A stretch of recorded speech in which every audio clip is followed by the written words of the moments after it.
예. 오늘 하늘에 계신 우리 아버지요 라는 제목으로 우리 열정 예배의 말씀을 듣습니다. 가톨릭에서는 우리처럼 좀 인격적으로 그리고 본인이 현재 가지고 있는 문제를 가지고 자신의 언어로 또 자신의 문장으로 하나님께 인격적인 그런 대화를 요청하고 기도하고 이런 것들이 없습니다. 단지 그들에게는 기도문이라는 것이 있어요. 그래서 마리아의 기도문, 또 성 아무개의 기도문. 그래서 이제 그 기도문을 그들이 이제 주문을 외우듯이 읊조리고 외웁니다. 그래서 이제 약간 이 가톨릭이 우리나라에 들어오면서 우리나라의 이 샤머니즘, 또 유교, 또 이런 것들이랑 접목되면서 아주 묘한 그런 현재 우리 한국에 있는 가톨릭은 지금 원래 오리지널 가톨릭이 볼 때는 거의 이단입니다. 거의 정통 가톨릭이 말하는 그 가톨릭이 많이 없고 우리나라 본래 있는 그런 이런 여러 가지 토속적인 신앙 또 어떤 그런 우리 안에 샤머니즘, 토테미즘 이런 것들이 다 섞여가지고 우리나라에 이제 맞는 이런 어떤 형식으로 바뀌어져 있는 거예요. 그런데 가톨릭 자체가 어떻게 말하고 있냐면은 이 자기들이 말하는 복음, 그들이 말하는 복음을 그 민족에게 이제 집어넣기 위해서 우리나라뿐만 아니라 그 나라가 어디든지 간에 가톨릭을 받아들이는 모든 나라는 그것을 그 나라가 원래 가지고 있던 그 나라의 고유신앙하고 부딪히지 말고 같이 접목해서 그들이 원하는 방향으로 하되 그게 이제 이 복음의 영역을 잘 접목시켜서 그렇게 잘하자 이런 것들이 있는 겁니다. 그래서 이제 기도도 마찬가지지만 우리가 인격을 담아서 현재 나의 실존적인 문제를 가지고 하나님께 대화를 청하고 내가 묻고 또 기도 있으면 우리가 뭘 기다려야 되겠죠? 그분은 인격이시니까 당연히 하나님의 주시는 응답을 기다리죠. 이게 이제 소위 대화가 되는 것이죠. 근데 이런 기도가 아니라 지구에는 기도입니다. 아무튼 이런 것들이 가톨릭이 이제 어디서부터 왔는가 하면은 이전에 바리새인들 또 사두개인들 그리고 율법학자들 예수님 당시로 거슬러 가면 이런 기원을 찾을 수 있는데 그때도 기도가 짜여져 있는 기도문들이 만들어져 있었습니다. 그래서 인격적으로 하나님께 뭘 기도한다기보다는 만들어져 있는 기도문들을 외우고 쪼리는 이런 기도들이 성행이 있습니다. 종교행위죠. 그래서 바리새인들이 지도자로서 바리새인들을 따르는 제자들에게 바리새인이 가르치는 기도문이 있었고 또 사두개인들을 따르는 사두개인들이 치는 그 기도가 또 그 문화생들에게 또 전수되었죠. 그랬던 것이겠죠. 예수님의 12제자가 예수님을 따릅니다. 마태복음 6장은 예수님의 제자들이 제자로 세워진 지가 얼마 안 된 초창기 때 이야기죠. 그래서 이 12명의 제자가 예수님을 이제 어설프게 초창기 때 따르면서 그들도 제법 이제 자기들이 스승이 생긴 겁니다. 인도로 말하면은 인도에는 구루라고 합니다. 구루. 자기 인생의 스승을 멘토를 구루라고 합니다. 그래서 인생의 구루를 발견하면 이 구루를 자기 집에 데리고 가서 자기 엄마 아버지한테 소개시키고 그리고 엄마 아버지가 인정해주면 이 구루를 따라서 집을 떠나는 거예요. 그러니까 이런 힌두적인 어떤 그런 분위기가 있는 겁니다. 구루라는 거. 그래서 우리 인도의 피터 시바신이라고 하는 우리 피터 셀리더는 21살까지 힌두교도였죠. 다 얘기 한번 드렸죠. 그죠? 이 친구는 자기 아버지는 힌두교, 뼛속까지 힌두, 온 집안이 다 힌두를 통해서 지금 정치까지 하고 계시는 분이에요. 힌두의 배경 속에서 나라의 정치 이해되십니까? 그러니까 힌두를 떠나면 이게 아버지의 모든 것이 다 끝나는 거죠. 근데 아들이 갑자기 21살에 난생 처음으로 이제 자기 말로 델리에 왔다가 복음 전하자들이 단기 선교사님 만나가지고 덜컥 백지전도를 통해서 예수 영접하고 행복을 통해서 예수님의 그런 자녀가 되었다 이 말입니다. 할렐루야. 실제로 일어난 사건이지. 그래서 이 친구가 이제 예수님을 깊이 알아가면서 이름도 바꿔보고 목사님 이름을 만들어줬어. 피터, 베드로. 그래서 이 친구가 이제 나이가 돼가지고 자기 아버지한테 인생의 거리를 소개하러 가는데 누구를 데려갔겠어요? 목사님을 데려간 목사님. 그래서 목사님, 개신교 목사님을 데려가서 아버지한테 힌두교도 뼛속까지 힌두교. 그래서 아버지 제 인생의 구루를 찾았습니다. 누구냐? 했더니 이제 이분이에요. 뭐 하는 분이냐? 개신교 목사님입니다. 오! 충격이 일어난 거예요. 그런데 이제 아들을 믿고 이 아버지가 그래 하고 이제 맡겼는데 이제 별 그런 내침이 없이 이제 잘 그렇게 진행되어진 케이스겠죠. 최근에 이 피터가 알겠지만은 목회자로 서원하고 부름을 받는 바람에 지금 아버지하고 이제 완전 좀 많이 등을 돌리게 되었습니다. 아버지가 이제 원조해 주던 모든 그 경제적인 보조가 다 끊겨버리고 진짜 이렇게 광야로 들어왔습니다. 이 친구 정말로 인도를 위해서 하나님이 지목하신 훌륭한 그런 사역자로 잘 자라주고 있습니다. 이 친구가 우리 교회 지금 노리고 있습니다. 꼭 우리 교회 예배를 드리고 싶어서 볼 때마다 이렇게 막 목사님 뵈고 목사님 내가 지금 이 친구 하는 말을 영어로 하는 말을 내가 잘 못 알아보시겠지 모르겠지만 내가 알기로는 우리 교회를 되게 좋아하고 이렇게 오고 싶다고 했던 것 같은데 나중에 좀 확인해 주세요. 그래서 나중에 또 우리 교회에서 보면 참 그것도 감격스럽게 있었습니다. 할렐루야.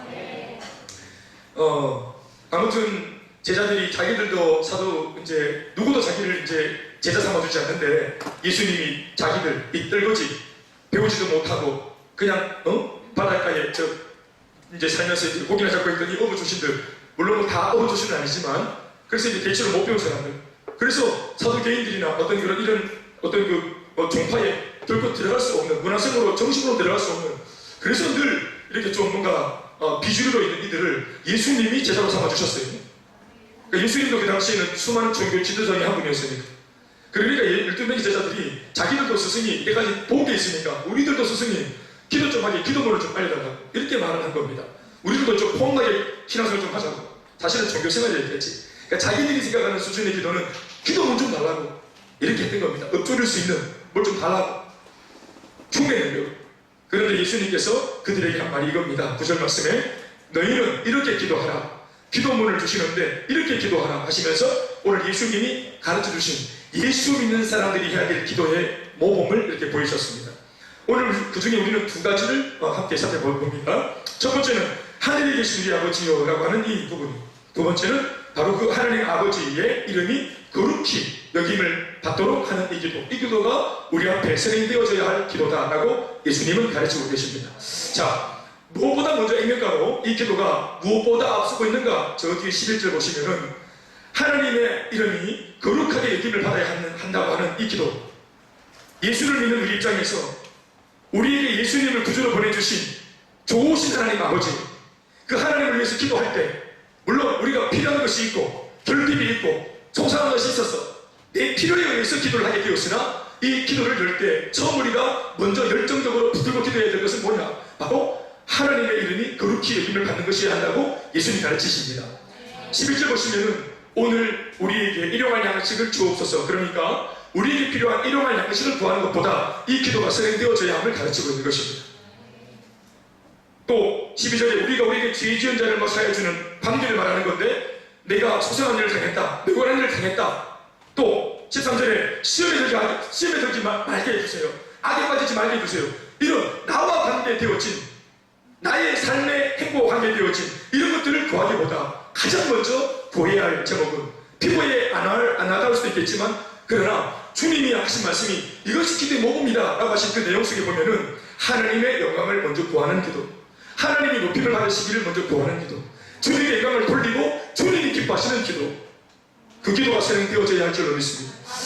이것은 여러분 예배의 정신도 마찬가지입니다. 예배도 마찬가지인데 내가 예배를 드리면서 은혜를 받는다. 은혜 받으러 예배 와야지. 원빈아 은혜를 받으러 예배 와야지. 친구들이 하나님 안으로 예배 와야지.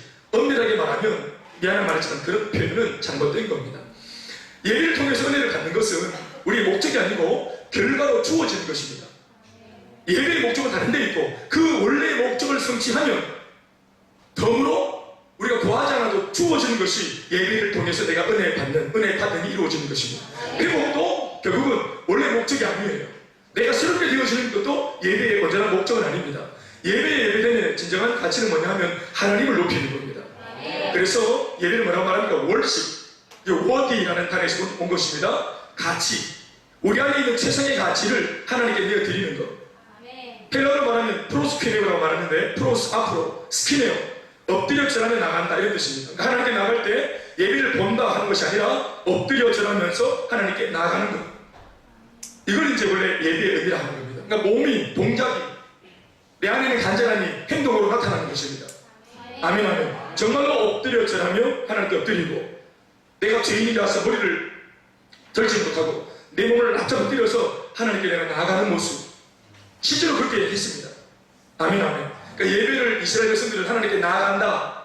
기도도 마찬가지. 하나님께 나아간다. 보좌 앞으로 나아간다. 지성소로 나아간다. 앉아서 보는 예배가 아니라 나아가는 예배, 드려지는 예배. 아멘이시면 좋겠습니다. 기도도 예배도 내 주어라고 하는 것이 아니라 본래의 취지는 하나님을 높이는 겁니다. 기도도 마찬가지로 내 필요를 채우기 위해 기도하는 것이 아니라 하나님께서 원하시는 것이 이루어지도록 기도하는 것입니다. 그러면 그것이 이루어지고 나면 그 원래의 목적이 성취되고 나면 결과론적으로 내 안에 기쁨이 충만해지고 내 안에 회복의 영이 충만해지는 거예요.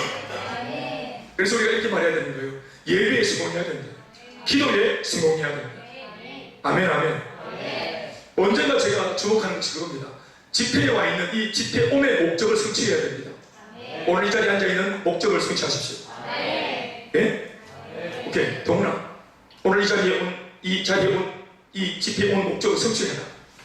응? 범수야, 오늘 이 자리에 온 목적 성취해라. 알겠지? 그래, 성취해라. 그래, 니 축구도 잘하잖아. 알고 있는데. 그래, 목적을 성취해. 경림이 오랜만에 보는데, 그래, 엄마한테 허락받고 왔네. 참 잘했다. 포기하지 않고. 어? 엄마 아빠 못 가겠는데 포기하지 않고. 지야지 간증하자마자 딱 못 오게 돼가지고. 그죠? 근데 우리 경비도 그렇고 우리 선생님들이 기도 많이 했대. 경림이도 배울 수 있도록 기도했겠지만 우리도 기도 많이 했다. 그래서 오게 된 예배니까 이 예배의 목적을 성취하자. 예배의 목적이 뭡니까? 누구를 높이는 거예요? 하나님을 높이는 거예요. 하나님이 높임 받도록 여러분들의 오늘 눈빛, 태도, 자세가 하나님께 드려지는 향기로운 제물이 되어야 합니다. 오늘날 예배는 손을 잡아서 못 드립니다. 비싸기도 하고 안 돼요. 그런데 나를 잡아 드려야 됩니다. 나를 교만하고 억척스러운 나를, 내 교만한 마음, 세속적인 마음을 오늘 번제물로 잡아가지고 하나님께 드리고, 그리고 옛날 예배는 짐승이 죽어버리면 그만인데 오늘 우리를 죽여서 드려도 우리 죄는 죽고 하나님을 통해 거듭난 나는 오늘 살아서 교회 문을 닫는 겁니다. 그래서 죽어지는 예배, 더불어서 살아나는 예배, 이런 예배가 되어야 돼요. 다시 돌아와서 두 가지를 얘기하고 있습니다. 예수님이 가르치신 기도의 모범, 첫 번째는 따라합시다. 하늘에 계신 우리 아버지요. 자, 주목을 하나씩 한번 해보시죠. 고대 시대에 신의 개념은 여러 가지로 표현할 수 있겠지만 고대 시대에 초월의 존재, 신은 초월의 존재, 나랑은 격이 다른, 비교 자체가 안 되는 초월의 존재, 그리고 나랑 다른 격이 다른 초월의 존재이기 때문에 그 신을 떠올리면 내 입장에서는 두려움의 존재, 이렇게 통했습니다. 이방인들이 섬겼던 우상들은 물론이고 심지어 이스라엘 백성들이 믿었던 하나님 역시도 두려움의 존재였습니다. 여러분 다같이 신약 성경을 열어보시면 어떤 내용들을 읽게 됩니까? 구약 성경에 소개되는 묘사되는 하나님의 모습은 대체로 어떤 것들이 대표적으로 눈에 많이 들어옵니까? 특별히 출애굽기 이후의 성경, 레위기, 민수기, 신명기 등을 읽어보면 거의 하나님의 모습이 어떻게 나타납니까? 읽어봐야 알지. 거의 주패는 하나님입니다. 완전 족보 하나님, 징계 까만 장갑 하나님, 가죽 장갑이 하나님, 채찍을 들고 계시는 하나님. 갇혔다. 거미들 같이 촘촘한 규례를 만들어 놓고 그게 아가리 되면 바로 채찍 팍, 등장 팍, 불을 팍 떠내고 징계, 심판, 보복, 이런 하나님의 모습이 수없이 등장합니다. 하나님의 징계받아가지고 막 거슬리 죽은 사람도 많아요.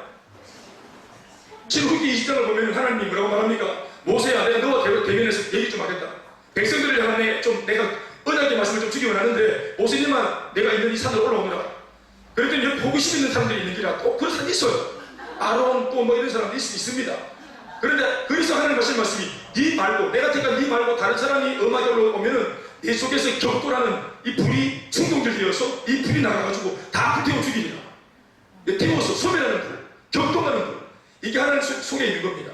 안 거룩한 것들이 딱 눈에 띄면은 하나님이 의지를 가지고 내리치기 전에 하나님 속에 있는 그 거룩의 속성의 그 불, 거룩을 지키려고 하는 불, 이 소멸하는 불이 그대로 나가서 이 죄만 내생이 겁없이 나와서 불태워 죽는 거예요. 옛날의 예배는 생명 걸고 드리는 예배입니다. 제사장도 예배 드릴 때 그 성소 안에, 지성소 안에 깊이 들어갈 때 제사장 발목에다가 줄을 답니다. 줄을 달아가지고 방울을 딱 달아놓아요. 그래서 제사장이 안에서 이제 막 제물을 드리고 예배를 드리고 막 이렇게 집중하면은 딸랑딸랑 움직이겠죠? 움직일 때마다 뭐가 소리가 들려요? 방울 소리가 들리겠죠? 그런데 만약 예배 드릴 때 제사장이, 김 목사가 하나님 앞에 개인적으로 회개 안 하고 뭔가 죄 지은 것이 있는데 백성들 보고는 막 그냥 죄 회개하고 소리 지르고 지는 회개 안 하고 그냥 이게 막 매너심이 빠져가지고 그냥 막 겁없이 막 헌금을 드리고 막 하나님과 받았어 이러면은 하나님께 그대로 불에 거슬리가 죽어버리는 거예요. 안에서. 죽어버리면 시체가 딱 죽어지니까 방울 소리가 나요, 안 나요? 안 나겠죠? 그럼 밖에 있던 사람들이 이 줄을 쭉 당긴단 말이에요. 그럼 누가 나와요? 그럼 김목사 시체가 나오는 거예요. 그러니까 예배 드리다가 죽어보는 거예요. 목숨 걸고 드리는 예배인데 지금 이 졸고 있는 사람들 하나 죽일 겁니다. 옛날부터 목 졸아갖고 푹 자라 이어서 푹 재야 겁니다. 그러니까 예배가 옛날 예배가 살벌한 예배다 이 말이에요. 돼지는 아닙니다만 소, 염소, 양 이런 것만 주는 게 아니라 정신부리에서 아마 예배가 막 까지 죽고 뛰어가지고 헐벌떡 지나가면 그때 죽고 내가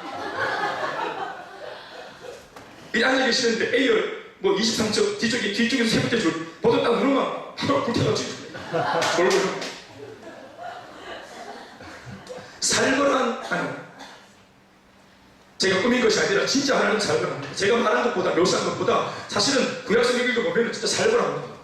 신약 성경이 있는 게 감사합니다. 진짜 신약 성경이 붙어있는 게 복음입니다. 오늘 예수님께서 언급한 바와 같이 하나님은 하늘에 계신 분이십니다. 이 말은 상대적으로 하늘에 계신이라는 말을 우리가 이 땅에 있는 내가 표현할 때 하나님이 하늘에 계신다. 그분은 초월에 계신다. 때로는 그렇기 때문에 두렵다. 자꾸 무서운 하나님. 그렇게 말한다는 것 자체가 뭐냐면 나는 이 땅에 존재하는 보잘것없는 죄인이라는 말을 내가 그 말 속에 고백을 한 겁니다. 하늘에 계신 분, 초월하신 분, 저 높고 높은 보좌 위에 계시는 분, 낮고 천한 이 땅에 있는 나는 죄인이다. 이 말을 그 고백 속에 담아놓은 것입니다. 다시 이것을 좀 더 고상하게 표현하면 이것을 신적 인식 그리고 자기 인식이라고 이렇게 표현합니다. 이 두 가지 인식은 적어도 예수님을 그래도 믿고 있는 신앙을 가지고 있는 사람들이 가지고 있는 인식입니다. 따라합시다. 신적 인식 또 자기 인식. 신적 인식이 뭐냐 하면 하나님이구나. 이건 하나님이시구나. 하나님은 나와 다른 이렇게 거룩하고 초월하시고 그리고 죄 많은 내가 상관할 수 없는 굉장히 두려운 분이시구나. 하나님이시구나. 이게 뭡니까? 이게 신적 인식입니다. 신을 알아보는 하나님을 인식하는. 그러니까 적어도 예수 믿고 있는 신앙의 사람, 신앙이 안 좋아도 신앙생활을 하는 사람이 이 하나님에 대한 인식이 적어도 있는 거예요. 하나님에 대한 인식이 딱 들면 바로 상대적으로 자기 인식도 생기게 되어 있습니다. 이 두 가지는 함께 생기는 거예요. 하나님이시구나. 와 동시에 나는 죄인이다. 하늘에 계신 분이시구나. 나는 땅에 있는 존재인데. 그런 분은 초월하신 분이시구나. 나는 죄 많은 인생인데. 이게 두 가지가 함께 가는 겁니다. 신적 인식, 자기 인식. 누가복음 5장 6절에서 8절 말씀 보시면 예수님 앞에서의 베드로의 고백이 그렇습니다. 베드로가 처음 예수님 만날 때 어떻게 했습니까? 물고기 한 마리도 못 잡고 밤새도록 한 마리 못 잡아요. 근데 예수님께서 오셔서 예수님 그 당시 직업이 뭡니까? 예수님의 직업은 그 당시 뭐였어요? 목수의 아들 목수. 원래 오리지널 목수는 아버지 요셉이고 예수님은 디모도. 복밥 나르고 이렇게. 그래서 이제 그 노가다 공격하시면서 거기서 장벽을 굵으셨어요. 빠르로만 못 빼고 이렇게 하면서. 제가 좀 많이 지나쳤습니다. 저 노가다 좀 해가지고. 왜냐면 각기목 다루기 이거 이제 막 데려가지고 이제 막 빠르로는 이제 못 빼고 그래가지고 이제 하는 겁니다. 아시바리 올리고 이렇게 해가지고 잡아주고 밑에서 그러면 이제 그 위에 이제 요셉이 올라가고 이런 일을 해. 직업이 목수입니다. 그런데 목수가 어부하는 걸 알겠어요? 전혀 모르죠. 문이 아니죠. 그런데 이게 완전 뭐 갈릴리 바다에서 통배가 굵은 베드로가 밤새도록 노력해도 물고기를 한 마리도 못 잡았는데 목수의 스님이 오셔가지고 딱 여기 넣어라 저기 넣어라 그물을 여기 넣어라 저기 넣어라 이렇게 하면서 간섭하신다. 그런데 베드로가 내가 말씀을 의지해서 해보겠습니다 하고 그 말씀대로 그물을 깊은 데로 딱 집어넣더니 다 아시죠? 어떻게 됐습니까? 그물이 찢어졌죠, 그죠? 왜 찢어졌습니까? 고기가 많이 잡힌 겁니다. 그죠? 그래서 이 그물이 찢어질 정도로 잡힌 물고기에 올렸더니 다 잡을 수 없어가지고 옆에 지나가던 누구를 부릅니까? 요한과 야고보 사촌이거든요. 불렀어요. 이 둘은 그 앞에 지나가다가 물고기 잡는 거 도와주다가 예수님께 된 겁니다. 네, 잘 지나가야 됩니다. 그 앞에 지나가다 오고 이렇게 할렐루야. 아무튼 이들이 그렇게 예수를 믿으면서 한 방에 네 사람이 안드레까지 예수님 앞에 서 있게 됐죠. 근데 보세요. 베드로가 자기가 아무리 기술을 이렇게 막 쓰고 이렇게 해도 안 잡히는 물고기가 예수님 한마디로 딱 이렇게 물고기가 잡힐 때 이때 충격이 오지 않겠습니까? 야, 이분은 진짜 의신이다, 의신. 이분과 동업해야 되겠다. 이분과 동맹을 맺어야 되겠다. 7대4? 6대4? 이렇게 이제 계산할 수 있는데, 이 베드로가, 믿음도 없는 베드로가 예수님 처음 만난 자기, 처음 접한 사건 앞에 자기가 뭔가 예수님 때문에 유익을 얻었는데, 와, 이거 대단한데, 예수님 붙잡고 있으면 내 잘 될 수 있겠는데, 이런 마음이 아니라, 갑자기 이분이 나와 같은 범인이 아니라는 사실을 깨닫게 됩니다. 그게 바로 뭡니까? 신적 인식이라는 겁니다. 아, 이분은 나와 같은 인간이 아니구나. 인간계에 속한 분이 아니구나. 뭔가 다른 초월한 분이구나. 그 말이 뭡니까? 이분이 뭔가 신이다. 이런 느낌을 받는 거예요. 신적 인식. 100%다 아니지만 신적 인식. 이게 딱 생기는 동시에 자기 인식. 이분은 뭔가 초월해 계신다. 두려움이 확 들어오면서 어떤 마음이 듭니까? 나는 뭐라고 느껴지는 거예요? 나는 죄인이요. 그래서 그 유명한 말, 주여 나를 떠나소서, 나는 죄인으로소이다. 이런 고백이 나오는 겁니다. 하나님을 딱 만났을 때, 아이고 하나님 기다렸습니다. 박수 합시다. 만나서 반갑습니다. 말씀 많이 들었습니다. 이건 미친 사람이야. 그 당시 개념으로 하나님 만났다. 내 앞에 하나님 계신다. 완전히 그냥 두려워 벌벌 떤다. 왜냐하면 그들의 개념에 하나님 만나면 불타 죽어요. 내가 거룩하지 않다는 걸 내가 알고 있기 때문에 이런 상태로 만났다. 그거 없이 그냥 백주지나지 그냥 이렇게 막 그냥 삶의 현장에서 막 그냥 죄 짓고 막 반칙하고 이렇게 하다가 주님 만났다. 불사 죽는 아 주님이 나를 태우러 오셨구나. 물고문 하러 오셨구나. 이렇게 다 느낌이 온단 말이야. 갈릴리 바닥에 물고문 해가지고 그러니까 예수님은 딱 자기가 예수 때문에 유익을 얻었음에도 불구하고 떠나달라고 말하는 것입니다. 이게 신적 인식 그리고 자기 인식입니다. 저도 돌아보면 예수님을 처음 만났을 때 그런 마음이 있었습니다. 무작정 좋고 이게 아니고 하나님이 딱 느낌이 하나님이구나 딱 느낌이 왔을 때 그렇게 비통해서 내 입에서 내가 태어나서 예수 믿으면서 입 바깥으로 기도를 하고 처음 했던 기도의 고백이 뭐냐면 나는 죄인입니다 였습니다. 예, 실제로 나는 죄인이래. 누가 내 보고 죄인이라 하고 우리 집에 죄인이 얼마나 많은데 아버지 김재동 씨부터 시작해가지고 우리 집을 일꾼로 만든 죄인들이 얼마나 많은 줄 아십니까? 우리 집에 나는 피해자였는데 누가 나보고 죄인이래. 누가 고생한 우리 엄마 보고 죄인이래. 누가 우리 사랑하는 이유 예쁜 딸 보고 죄인이래. 아버지가 가만 안 했지. 서영이 죄인이다. 서영이 아빠 알겠어요? 이렇게 말하면 아빠 가만히 있겠습니까? 니는 뭔데? 하지 않겠습니까? 철수 같은 우리 딸을 네가 죄인이라 하다니 우리 다 뭐합니다. 분노하고 다행히 맞죠? 누가 내 딸을 함부로 죄인이라 하나? 죄가 있어도 엄마는 아니라 하는 거예요. 진짜 남들이 다 죄인이라 해도 그 죄인을 낳은 엄마는 끝까지 그 편에 서가지고 우리 아이는 잘못이 없다고 말하는 게 그게 아시죠? 영화 마더 보셨습니까? 김혜자 씨? 자기 아들이 사람 죽였는데 끝까지 그 아들을 죄를 숨기기 위해서 본인이 살해를 하잖아요. 사람 죽이고 이러잖아요. 그게 빗나간 모정이라 하는 거예요. 근데 누가 우리한테 함부로 죄인을 하겠냐 이 말이에요.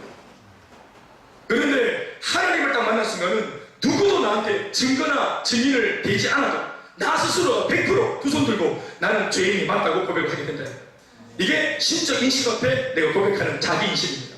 나는 죄인이 맞습니다. 나 더러운 놈입니다. 나 진짜 비참한 놈입니다. 내가 짐승입니다. 내가 죽일 놈입니다. 이 말이 그냥 나오는 거예요. 하나님 앞에서만 일어나는 겁니다. 아멘입니까? 베드로가 영적인 눈을 잠시 떴다라고 하는 그 은혜로 예수님의 거룩하심과 그리고 자신의 죄인됨을 깨달은 것은 실로 대단한 축복입니다. 그러나 중요한 것은 단지 이 경험은 발견에 불과하다는 것입니다. 여기까지는 발견에 불과합니다.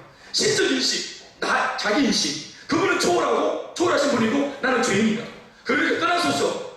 자, 이러한 모양새는 하나님을 모르다가 하나님을 발견한 거예요. 내가 죄인이었는데 죄인인 것을 모르다가 하나님 앞에 서고 나서 죄인인 것을 발견한 거예요.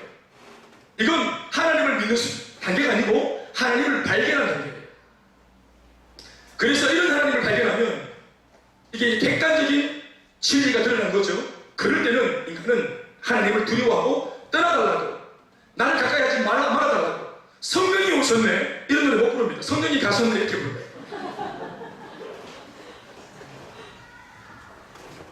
이건 발견입니다. 발견의 수준.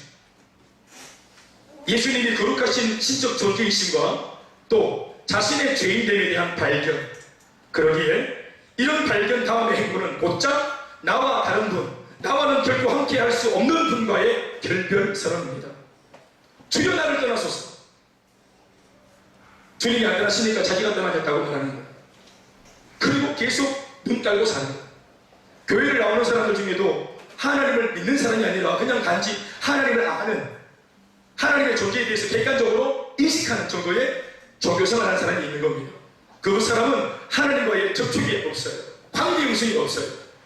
그 주님과 영적인 연합 속에, 신대 연합 속에 못 들어가요. 그분은 내 안에 계시고 나는 그분 속에 거하는 신대 연합을 경험하지 못하는 거예요. 하나님과 하나님을 경험하지 못하는 거예요. 영적인 언어가 통하지 않는 거예요. 그래서 늘 하나님은 누군지 알고 머리로 두 번 부린 거예요. 그리고 나는 늘 죄인이에요. 그러니까 그 하나님 앞에 나를 내면 계속 마음이 무겁고, 교회는 안 오자니까 발견하는 것이 있으니까 교회를 가야 되겠고, 차라리 발견하지 말 걸 그래요. 발견을 해놓으니까 예수님 녹음 못하고, 그런데 기준을 봤잖아. 물고기가 막 때려잡히는 걸 봤잖아. 나는 직접 경험하지 못했지만 물고기 잡히는 걸 봤고, 또 우리 교회 오니까 나 말고 다른 사람들이 예수 믿고 변화되는 걸 봤잖아. 회복되는 걸 봤잖아. 그런 하나님을 발견했잖아. 그런데 아직까지 그 하나님이 내 안에 있는 걸 아는 거예요. 그래서 목회자가 계속해서 하나님과 친하자고, 기도하자고 말하고, 예배 드리자고 말하고, 양육받자고 말하고, 하나님 앞에 엎드리자고 말하면 그게 싫고 무서운 거예요. 그래서 계속 오상한 방법으로 피해 다니는 겁니다. 왜 그럴까요? 발견의 수준에 멈추어 있기 때문에 그렇습니다. 비전을 발견하셨습니까? 아직까지 나의 비전이 아니고 그냥 이런 비전이 있구나, 이 교회 이런 교회가 있구나, 별난 교회 참 있구나 발견하고, 병신도 사역자 나의 꿈 아니고 병신도가 저렇게 변화받아서 쓰임받는 이런 것도 있구나 발견하는 거예요. 이와 같이 당시만 해도 신앙이 좋다, 영적인 권위자다 라는 소위 종교 지도자들의 특징은 단순히 하나님에 대하여서 일반인들보다 좀 더 많은 것을 발견했다 하는 그 차이밖에 없었던 겁니다. 그러니까 어떤 사람은 하나님에 대해서 가르치는 사람이었다. 종교 지도자들, 바리새인들 말입니다. 어떻게 그렇게 되었는가? 그럴 수밖에 없지. 날마다 모세의 오경을 그들이 읽으면서 늘 율법책 읽고 늘 규례를 읽고, 그들은 여러분 그 어려운 레위기서를 암송합니다. 통째로. 실제 오늘날에도 우리 오리지널 주, 메시아닉 주라고 하는 사람도 있고, 원래 유대인인데 예수님을 믿고 신비로 개종한 주, 유대인은 메시아닉 주라고 부르고, 오리지널 유대인으로서 그러니까 예수를 부인하는 그런 오리지널 유대인들은 오리지널 주라고 부릅니다. 그런데 오늘도 저 유대인들을 설교를 많이 해서 어떤 오리지널 주들은 예수님을 인격적으로 만나서 개종해서 진짜로 우리보다 더 뜨겁게 예수님을 믿고 있는 그런 메시아의 주도 있습니다. 할렐루야. 그들 얘기를 들어보면 지금도 레위기서를 그들이 딸딸딸 외웁니다. 그러니까 개신교 선교사가 가서 예수에 대해서 딱 얘기를 꺼내면 대화가 안 됩니다. 레위기를 통째로 외우고 있어요. 쫙 나옵니다. 쫙. 레위기 외웁니까? 읽기는 힘들지. 읽는 것도 힘들어요. 읽다 보면 좀 적으면 같은 줄을 10번 읽어요. 똑같은 말이 계속 반복돼요. 레위기 시급합니다. 그래서 위기입니다, 이게. 그래서 위기다, 레위기.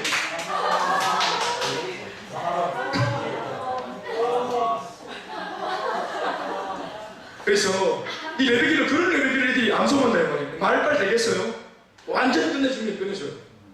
저기 경산대교회 우리 그 목사님, 실무 목사님이 이스라엘을 지금 선교하는 것이 그 교회의 목표거든요. 그래서 심지어 그 교회에 지금 전도사님으로 있는 그 한 분을 지금 그 이스라엘에 한 학기가, 두 학기인가 세 학기인가 유학을 보내가지고 지금 이제 갔다 왔죠. 예. 그 이제 거기 선교사를 파송하려고. 그 얘기를 들어보니까 그 목사님이 그렇게 말씀하시더라고요. 자기 친구 중에서 거기 계시는 분이, 영화 회복이라는 영화 보셨어요? 이스라엘 예수님 있는 이런 얘기들 얼마 전에 나온 그 영화가 있어요. 그 영화에 거기 등장한 인물이 신흥호 목사님이랑 아는 분이랍니다. 그분이 하는 말이 레위기를 통째로 외우고 입을 딱 열면 율법이 쫙 장난 아닙니다, 완전. 그러니까 그렇게 모세 오경을 딸딸딸 읽고 외우고 하는데, 여러분 이 사람들이 예수님의 하나님에 대한 발견이 부족하겠습니까? 지식적으로는 하나님에 대한 발견이 굉장하겠죠. 그러니까 그들이 지도자가 되는 겁니다. 뭐가 탁월했어? 다만 발견. 하나님이 어떤 분인가 하는 것에 대한 정보, 지식, 발견, 이것이 일반인들보다 더 많기 때문에 지도자가 된 겁니다. 그러니까 모태신자처럼 경험이 많다는 것만으로 하나님에 대한 발견거리가 더 많은 것처럼 말이에요. 각종의 믿음 우리들보다, 아무래도 우리들보다 표신들보다 신학생이 이런 발견이 더 많겠죠. 전도사님이 우리보다 발견이 더 많겠죠. 목회자가 되면 발견이 더 많겠죠. 심지어 목회자, 장로님, 권사님 오랫동안 예수를 믿어도 이렇게 발견 정도로 멈추어 있는 그런 분들도 있습니다. 우리는 정작 하나님을 체험하지 못한 채로 하나님에 대하여 아는 지식을 가르치는 목회자 있습니다. 당시까지만 해도 신앙에 대한 개념은 이런 정도가 보편적인 개념이었어요. 하나님은 하늘에 계신 분, 하나님은 거룩하신 분, 그러니 그 하나님은 나와는 완전히 동떨어져 계신 분이고 아무런 상관관계가 없는 분, 오히려 두렵고 무서운 분, 나를 감시하시고 교회에서 벗어나고 죄를 지으면 막 그냥 바로 응징하시고 징계하시고 심판하시도 모르는 그런 분, 무서운 분. 이런 신앙관을 이용하여 그 당시 종교 지도자들은 하나님 앞에 두려움으로 움켜져 있던 무지한 민초들의 양심을 자극해서 돈벌이 수단으로 이용하게 됐는 겁니다. 그러니까 그 거짓된 가르침, 복음을 들으면 살아나야 되는데 이들은 야단치고 윽박지르고 말씀으로 침 누르네요. 율법이 이러이러한데 너 이렇게 사냐? 못 사는 거야. 그러니까 그 죄책감을 확 눌러가지고 이만큼 더 바쳐라. 이런 짓을 중세 1000년 동안에도 했습니다. 10세기 이후로 16세기까지, 6세기 이후로 16세기 정도까지 한 10세기 정도, 한 1000년 정도. 그래서 여러분 중세교회가 타락하면서 종교개혁이 일어난 거 아니겠습니까? 그때나 1세기 때나 이 지도자들이 이런 짓을 했단 말이에요. 무지한 하나님의 말씀에 복음에 무지한 이 민초들을 그 죄책감들 그걸 이용해서 돈벌이 했단 말이에요. 그리고 그들은 민초들은 직접 기도도 못해 돈을 써가지고 중재자인 이런 지도자들이 대신 기도하도록 그렇게 했던 거예요. 제사장을 통해서 1년에 3번 속죄를 기본적으로 깔고 말해요. 자, 이런 배경 속에서 예수님이 오셔서요. 그리고 오늘 충격적인 발언을 한 겁니다. 제자들한테 기도를 가르친다는 어떤 명분으로 사실은 정말 그 당시로 볼 때는 혁명적이고 충격적이고 정말 파격적인 그런 지금 기도문을 가르칩니다. 뭐라고 가르쳤습니까? 대본 첫 구절이 하늘에 계신 분. 그런데 이게 뭐란 말이에요? 하늘에 계셨을 때까지는 초월, 두려움, 무서운 분, 나가라면 가는 분 이렇게 고백했던 그 하늘에 계신 분이 누구라고 말합니까? 예수님은 우리 아버지라고 말씀하십니다. 아, 내 이름만 볼 줄 알거든. 원래 대단한 발견인데 이 정도 아멘으로 안 된다. 하늘에 계신 분이 우리 아버지라요. 예수님은 사실 파격적이다 못해 충격적인 발언을 하신 거예요. 이런 고백은 거의 시선모독죄로 돌마다 죽을 수 있는 생명을고 하는 발언인 거죠. 하늘에 계신 분, 그분은 우리가 상상을 못하는, 가까이 못 가는, 불러피는 중인 아주 무서운 절대자, 나를 감찰하고 판단하는 무서운 분. 그런데 예수님이 가르쳐주시는 그 하나님 아버지의 이미지는 너희 아버지다. 나에게도 아버지고 나를 믿고 따르는 바로 베드로야. 베드로 너 아버지다. 요한아, 요한 너희 아버지, 우리 아버지다. 하늘에 계신 분 우리 아버지다. 이사야 63장 16절 말씀을 읽어드릴게요. 이렇게 예언이 되어 있어요. 예수님이 오실 때 이런 역사가 일어난다. 뭐라고? 주는 우리 아버지시라. 아브라함은 우리를 모르고 이스라엘은 우리를 인정하지 아니할지라도 여호와여 주는 우리의 아버지시라. 옛날부터 주의 이름을 우리의 구속자라 하였거늘. 아멘이십니까? 이사야는 예언서입니다. 이게 무슨 예언인가? 예수 그리스도가 우리에게 오시면 그 하늘에 초월하여 계시는 무서운 그분이 예수님만이 거할 때는 우리 아버지가 될 수 있다는 거예요. 아멘입니까? 이사야 64장 8절 말씀도 말합니다. 그러나 여호와여 이제 주는 우리 아버지시니이다. 우리는 진흙이요 주는 토기장이시니 우리는 다 주의 손으로 지으신 것이니이다. 이제 주는 우리 아버지십니다. 아멘이십니까? 예수님이 앞으로 오시면 그 구세주 그리스도 안에 있으면 모두가 아버지 하나님이라 부를 수 있다 이 말입니다. 바울도 말했습니다. 로마서 8장 15절 말씀에 너희는 다시 무서워하는 종의 영을 받지 아니하고 양자의 영을 받았으므로 우리가 아빠 아버지라고 부르짖는데 돌맞아야 돼. 자, 아버지 하다 못해 이제 아빠라고 부른다. 아빠. 인도의 아빠라고 하는 말 어떻게 부르는지 아세요? 인도말로 아빠를 어떻게 부르는지 아세요? 어려운 말인데 제가 알려드릴게요. 따라하세요. 아빠. 인도말로 아빠가 아빠입니다. 예, 요거는 모르겠지. 엄마는 뭐라고 부르는지 아세요? 따라하세요. 엄마. 인도말로 아빠, 엄마가 우리랑 똑같습니다. 깜짝 놀랐죠? 안 놀라고 계시네. 아버지 어머 이렇게 부른 줄 알았습니까? 아빠. 옛날 성경에는 아바, A-B-B-A 이렇게 표기되어 있죠? 따라합시다. 아바 아버지. 아빠 아버지. 사실은 누가 아빠 아버지라고 부릅니까? 아빠 이렇게 부르지. 따라합시다. 아빠. 이게 지금 아까 제가 서론에서 말씀했던 하나님하고 너무 다르지 않아요? 같은 분이 맞습니까? 저월 두렵고 막 굽고 막 거칠고 막 이런 재질 이런 예수님 하나님 아빠 완전 다르잖아요.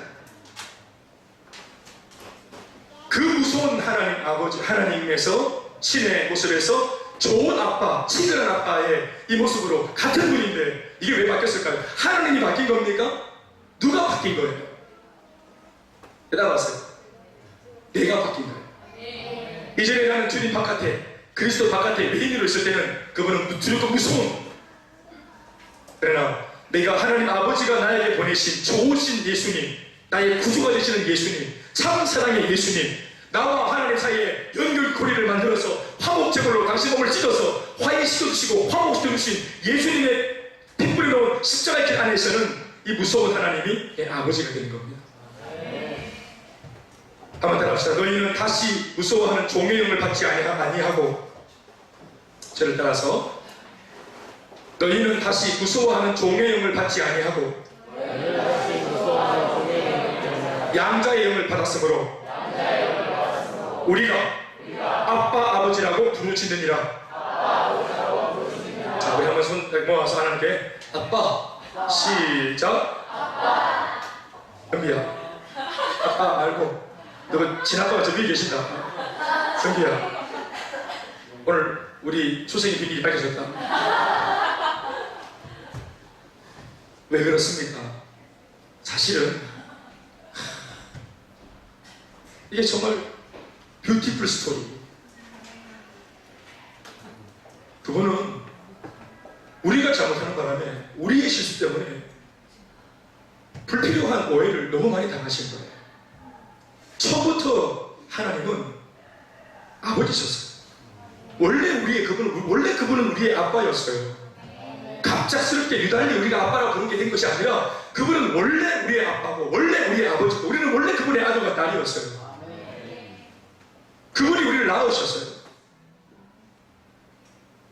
우리 몸, 우리 바디 구석구석 그 하나님의 손때가 묻은 곳이 없어요.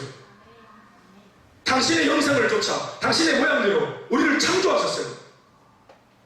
창세기 1장 27절 말씀에 당신과 똑 닮은 부모감으로 우리를 만드셨어요. 아멘, 아멘. 우리 속에 하나님의 형상, 가치 이미지, 하나님의 형상을 주셨어요. 그러나 우리가 죄를 짓고 범죄하고 타락하고 그 아버지의 길을 떠나서 이게 개고생인지도 모르고 집 나가서 내 맘대로 살아보겠다고 뱀이 손잡고 뛰어나갔잖아요. 뱀이 손이 없지만 하여튼 뱀에 속아가지고 배 혀잡고 나갔잖아요. 우리 그렇게 타락하는 바람에 아버지와의 연이 끊어져 버렸어요. 이 사실을 누구만 아는 겁니까? 이 사실을 누구만 알아요? 인류의 역사 가운데 누구만 이 사실을 알아요? 아버지 하나님의 원래는 아들과 딸인데 우리의 죄 때문에 우리가 이렇게 쫓겨나서 이 문제가 생겼다는 것을 이 인류의 전체 역사 가운데 누구만 아는 거예요?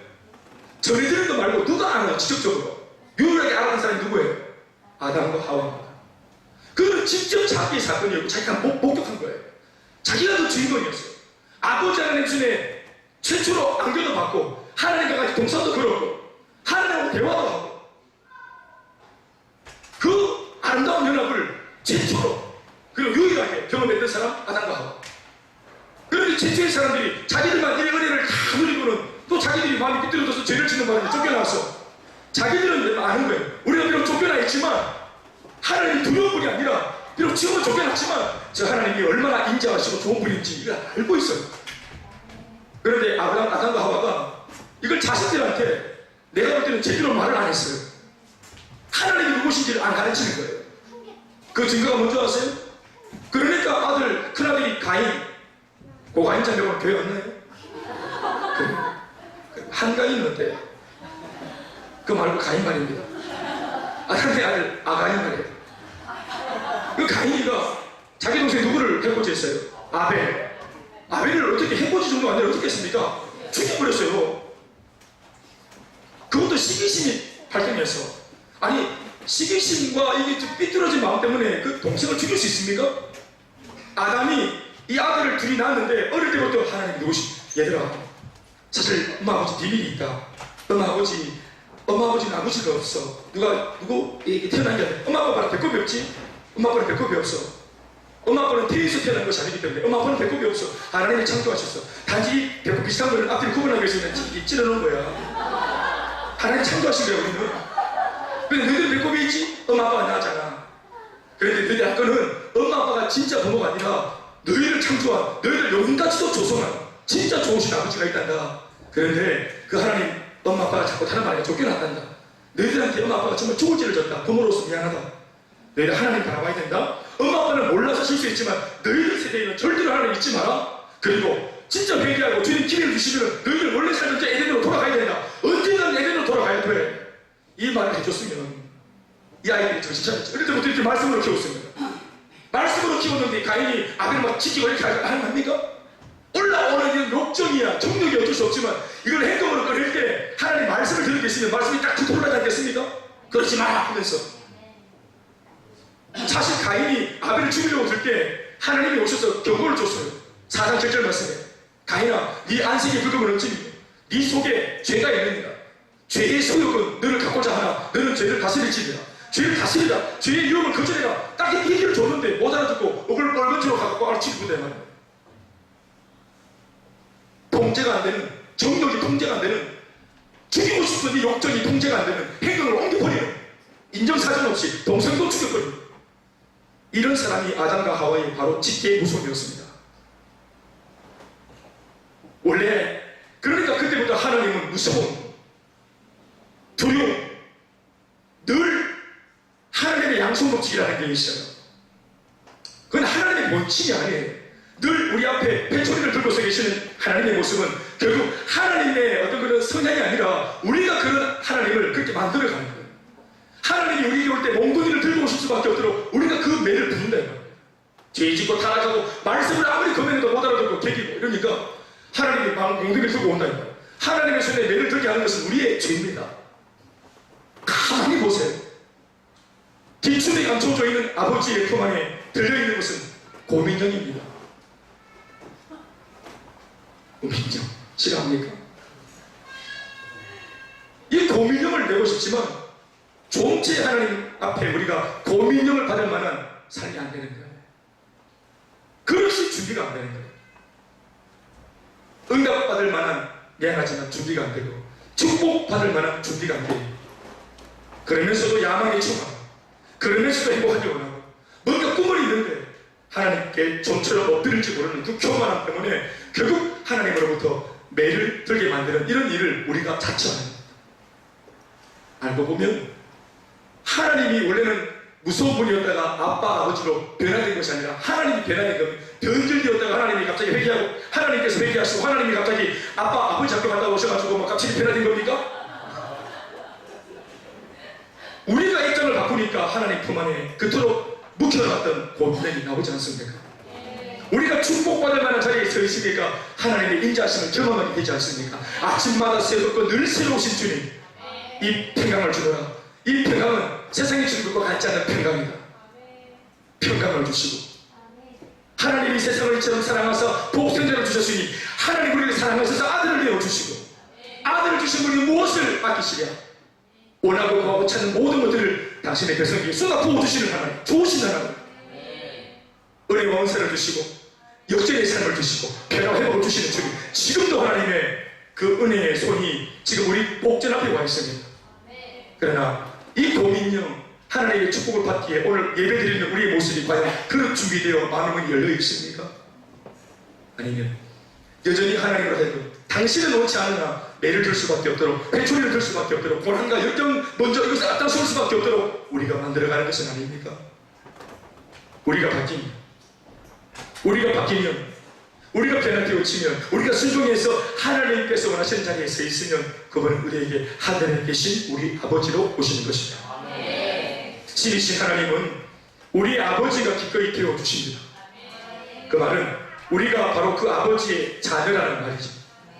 그러나 그럼에도 우리의 아버지이신 하나님의 거룩함은 죄 많은 우리와 함께해도 결코 훼손되거나 조금도 손상되지 않습니다.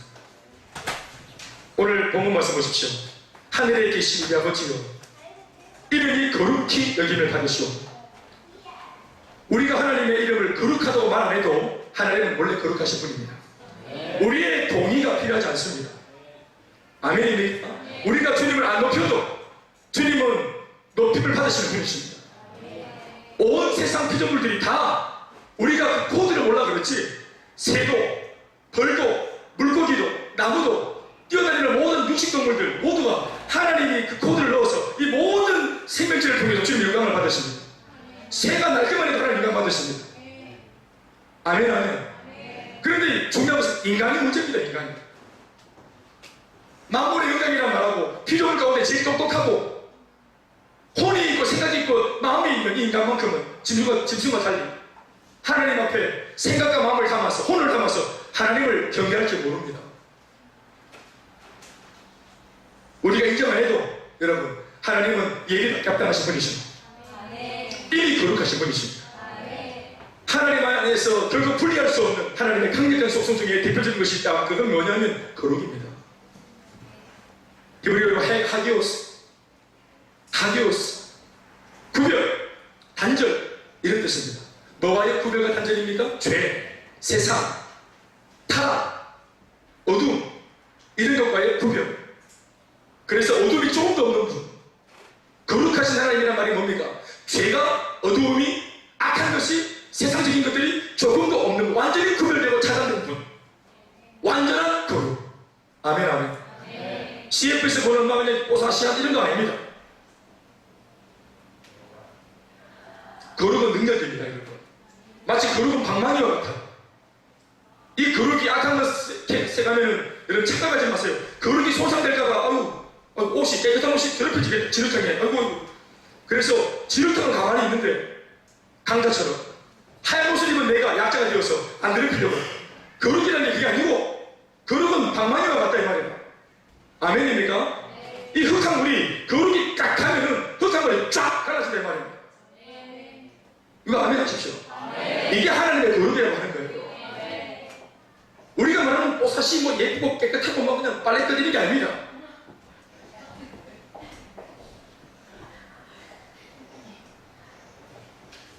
그래서 그 거룩하신 하나님이 보세요. 하늘에 계신 거룩하신 그분이 이 땅에 타락한 본성을 갖고 있는 나와 함께 관계를 맺고 기꺼이 그분은 내 아빠가 되고 나는 자녀가 되고 아들이 되었는데 그분이 나와 함께 같이 뒹굴고 하나가 되어도 그분의 거룩은 조금도 손상되지 않는 겁니다.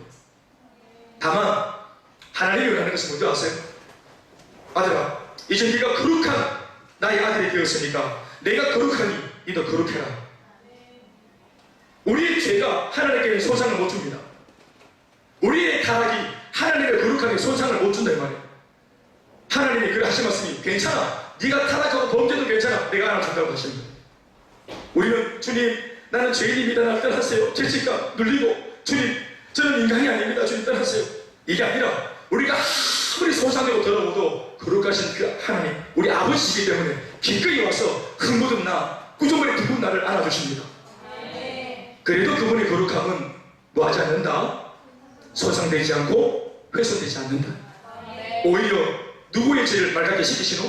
내 안에 더럽고 추한 것들을 씻기시는 강력한 거룩입니다. 그러나 이분이 원하는 것은 뭐냐?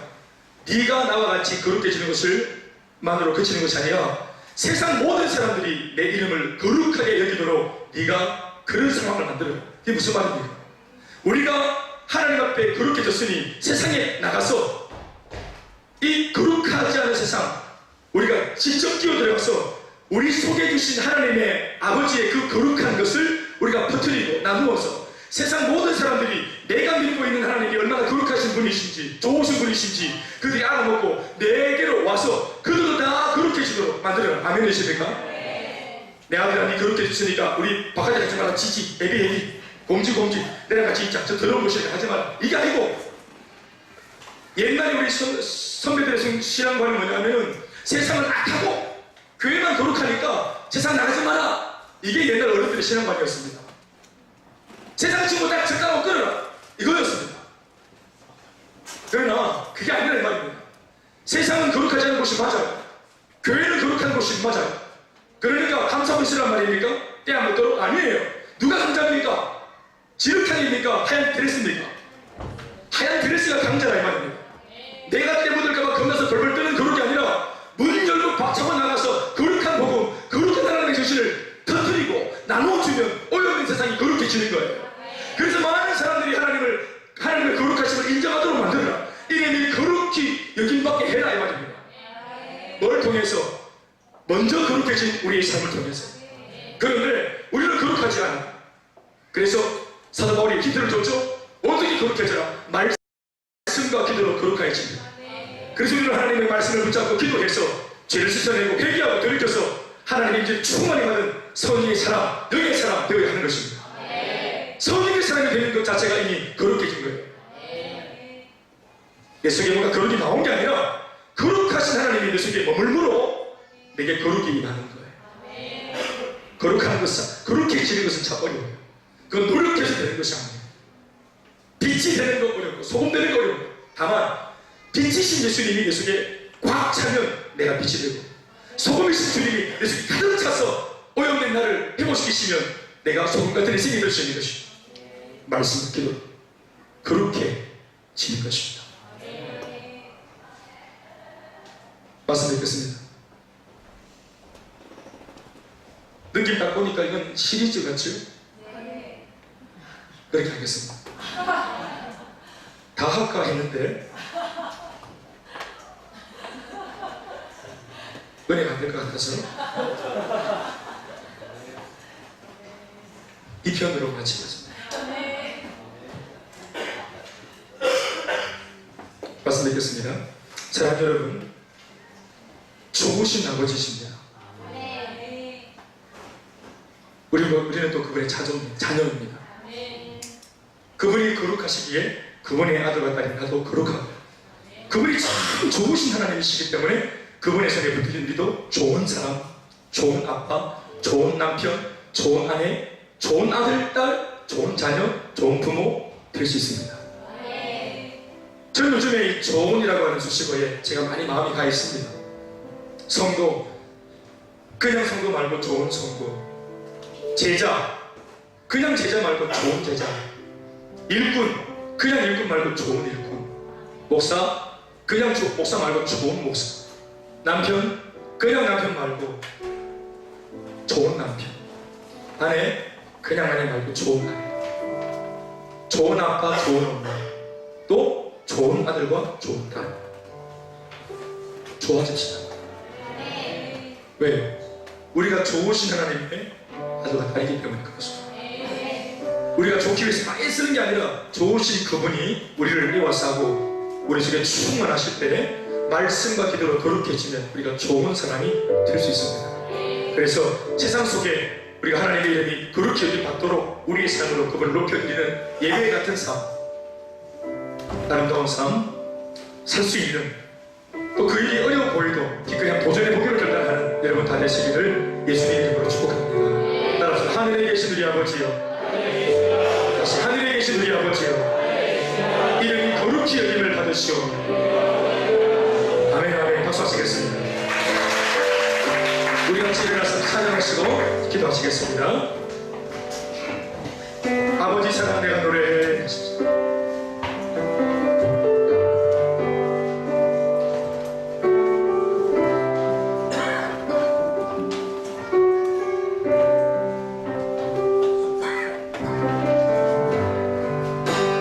여러분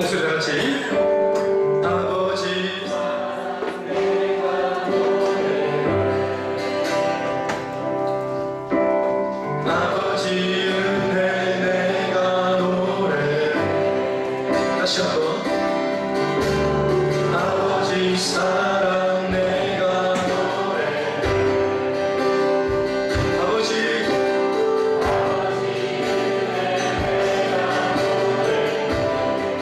바로 그 사랑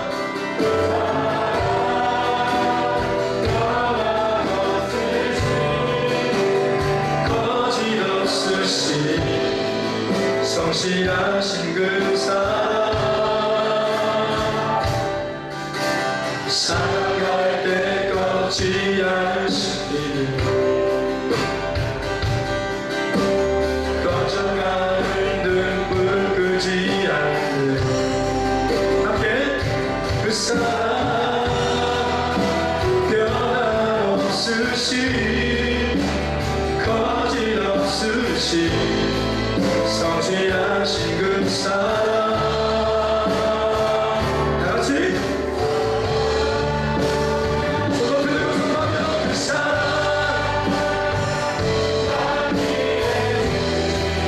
나 위에 다시 사신 예수 그리스도 다시 오실 죽음도 생명도 정사도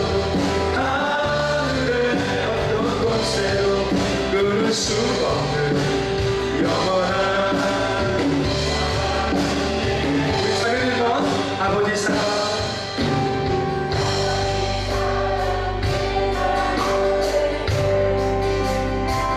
아버지 우리 그렇게 들고 한 번 더 아버지 사랑 아버지 사랑 좋으신 아버지 아버지 은혜 내가 노래 다같이 하시겠습니다. 그 사랑 변함없으신 거짓없으신 성실하신 그 사랑 모두 같이 사랑할 때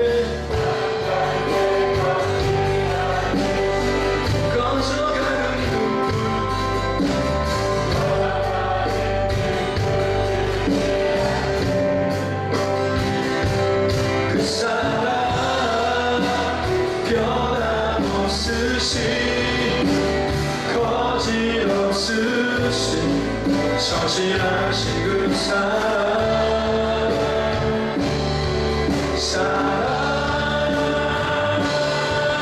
그 사랑 날 위해 주신 날 위해 다시 사신 예수 그리스도 다시 오실 사랑 죽음도 생명도 정사도 하늘의 어떤 권세도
같이 마음 담아 기도하실 때에 우리가 오해했던 것들 주님은 좋으신 분이십니다.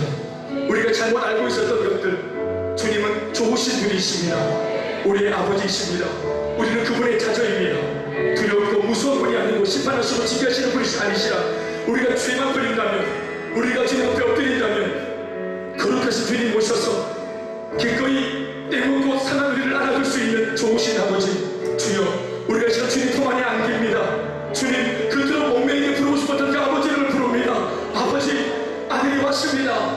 아버지, 우리가 왔습니다. 사랑하는 내 아들아, 사랑하는 내 딸아, 내니 영하지 마라, 안심하라, 음성 듣고하게 하여 주옵소서. 우리 불안한 마음을 다 주께 의탁해 주시면서 함께 우리 아버지를 부르시고 기도하시겠습니다.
아버지,